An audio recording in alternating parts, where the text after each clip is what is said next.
कला के क्षेत्र में सराहनीय काम करने के लिए तमिलनाडु के एन स्वामीनाथन को भी कल पद्मश्री से सम्मानित किया जाएगा। एन स्वामीनाथन को 9000 से ज्यादा गाने कंठस्थ याद हैं।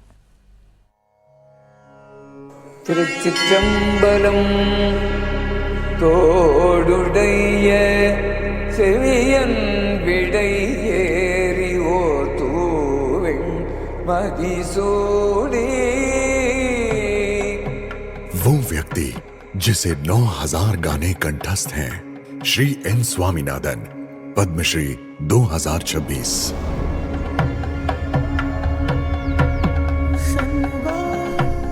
चेन्नई से 80 किलोमीटर दूर तिरुतनी में एक पवित्र मुरुगन मंदिर है, जहां पिछले 26 वर्षों से श्री स्वामीनाथन मधुर भक्ति गीतों से भक्तों के हृदय को अध्यात्म से भरते आ रहे हैं। लेकिन उन्होंने ये यात्रा शुरू कैसे की? एक किसान परिवार में जन्मे, जीवन के 14वें वर्ष में एक निर्णायक मोड़ आया। जब मेरे पिता मुझे छोटे से गांव से तिरुकारुकावर ले गए, वहां मदुरई सोमू का एक संगीत कार्यक्रम था।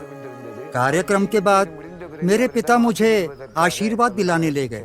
उन्होंने मुझसे गाने के लिए कहा, हे मन, भगवान मुरुगन का ध्यान करो, ऐसा करने से तुम्हारे पाप कर्म नष्ट हो जाएंगे। उन्होंने कहा कि मेरी आवाज और उच्चारण साफ है और मेरे पिता को मुझे संगीत विद्यालय में डालने को कहा। फिर मैंने तिरुमलाई सीखना शुरू किया। तिरुमुराई भगवान शिव को समर्पित भक्ति गीतों का तमिल संकलन है, जिसकी रचना 6वीं से 11वीं शताब्दी के बीच हुई।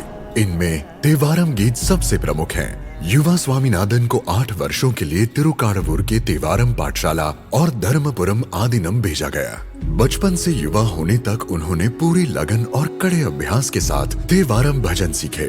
इस वजह से उन्हें ओदवार मंदिर में भजन गायक की उपाधि मिली। ओदवार गायन की परंपरा राजराज चोल के समय से चली आ रही है, जिन्होंने प्रसिद्ध बृहदेश्वरा मंदिर बनवाया था। चोलों ने शैव मंदिरों में भजनों को शिलालेखों के रूप में सुरक्षित रखने को प्रोत्साहित किया। ओदवार एक खास समूह है।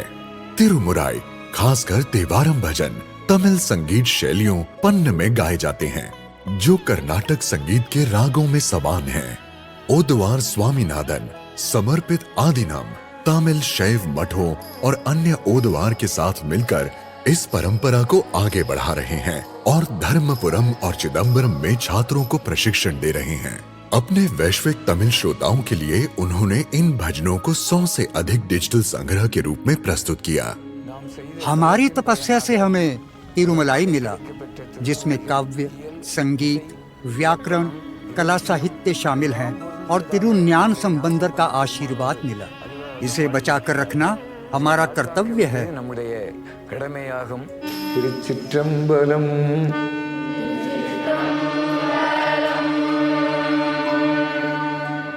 श्री एन स्वामीनाथन, पद्मश्री सम्मानित 2026। कोटि कोटि नमस्कार।